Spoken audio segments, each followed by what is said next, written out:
we've been pushing for this as a community for decades, personally for 10 years, 1 decade, and to see all of that fight not only come to a result that we've been wanting, but to actually put us in a position where we wake up tomorrow for the first time in decades feeling like we don't have to fight for the truth anymore. The report says the chief responsibility for these failings lies with successive governments. This is a day of shame for the British state. Today's report shows a decades-long moral failure at the heart of our national life. Today I want to speak directly to the victims and their families, some of whom are with us in the gallery. I want to make a wholehearted and unequivocal apology for this terrible injustice. Now is the time, finally, for national recognition of this disaster, for proper compensation, and for vindication for all those who have been so terribly wronged.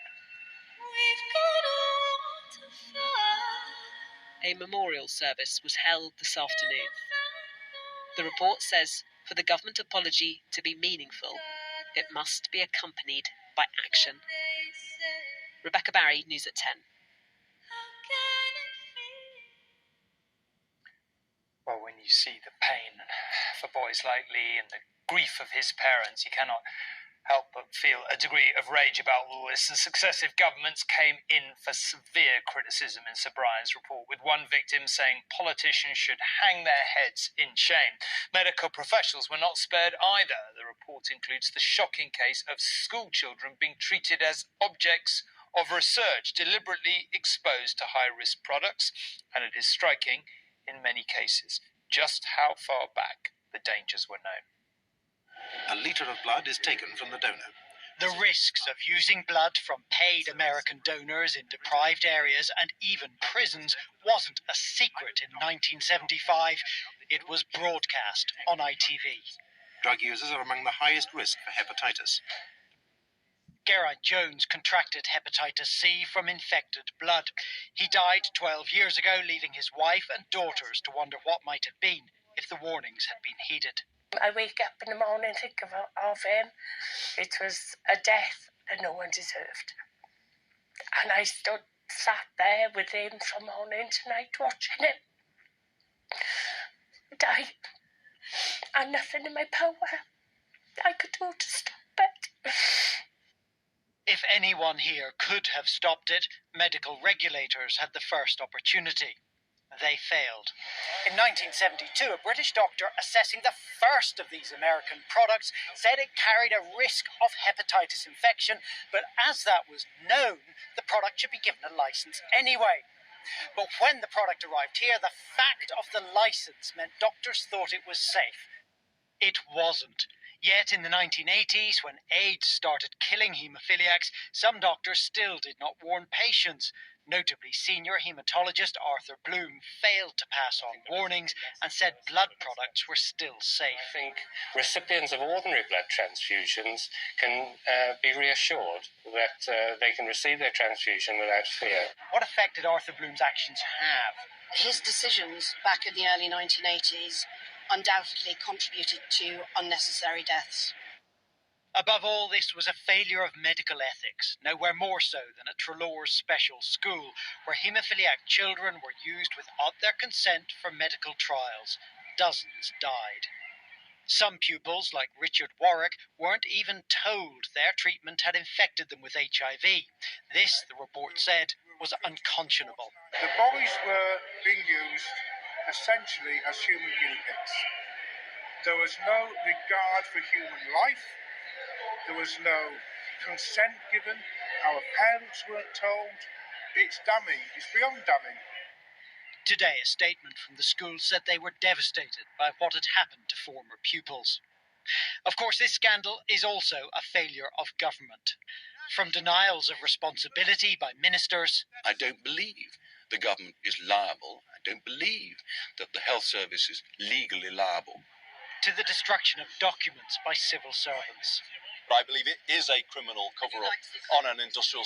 I certainly would like to see prosecutions. There has to be full accountability here for what happened. But it's unlikely the victims will see prosecutions. Few of the senior clinicians involved are still alive. Corporate manslaughter legislation does not apply, and the time for justice may well have passed. Carl Dinnan, News at 10, Westminster.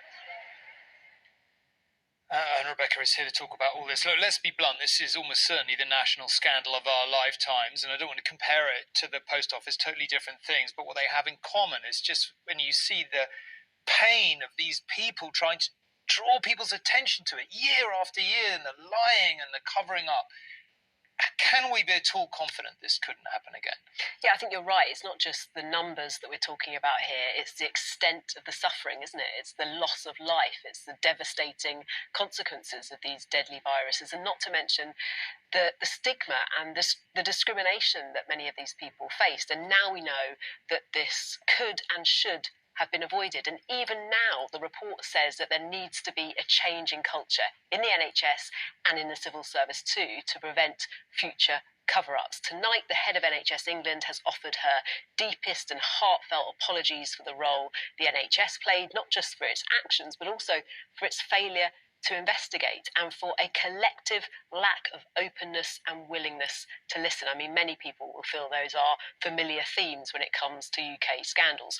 One other recommendation that I think is really significant here is about tracing victims who might not yet know that they've been infected. The report says that anyone that received a blood transfusion before 1996 should now be offered a test for hepatitis C. So in many ways, Tom, this is a disaster that is still unfolding. There could be many more victims out there yet to be identified.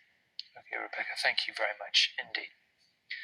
Well, let's move on to other news now. And with Ukraine facing a renewed assault from Russia, a mass evacuation has been underway to save 10,000 civilians from the worst terrors of the war. The Ukrainian military has struggled to hold back a Russian advance in the northeast, and fleeing residents of the battle-scarred town of Vovchansk described to our team what they were leaving behind. As one told John, it's hell.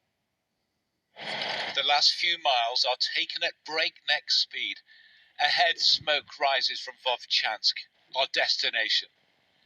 We've joined a rescue mission, but our convoy is a target too. Drone. We can hear one buzzing overhead. The evacuees are hiding under trees to shield them from the threat. It is just one of many terrors they've faced. Their reserves of courage are all but exhausted, and no wonder. The body of my husband is lying over there. So is my godmother. I am leaving, and they're lying there, unburied. It's hell. No more than 5 minutes in the open. It's too dangerous to stay longer. Our exit from the town is as fast as our entry, to a meeting point still well within range of Russian guns.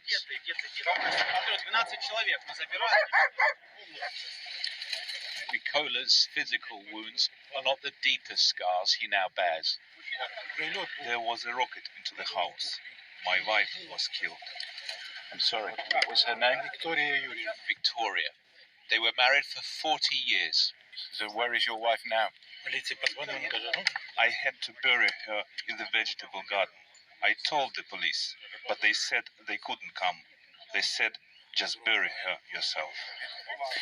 It is astonishing that there are still people living here, but even their resilience has limits. After so much destruction, there really isn't a town left to call home anymore.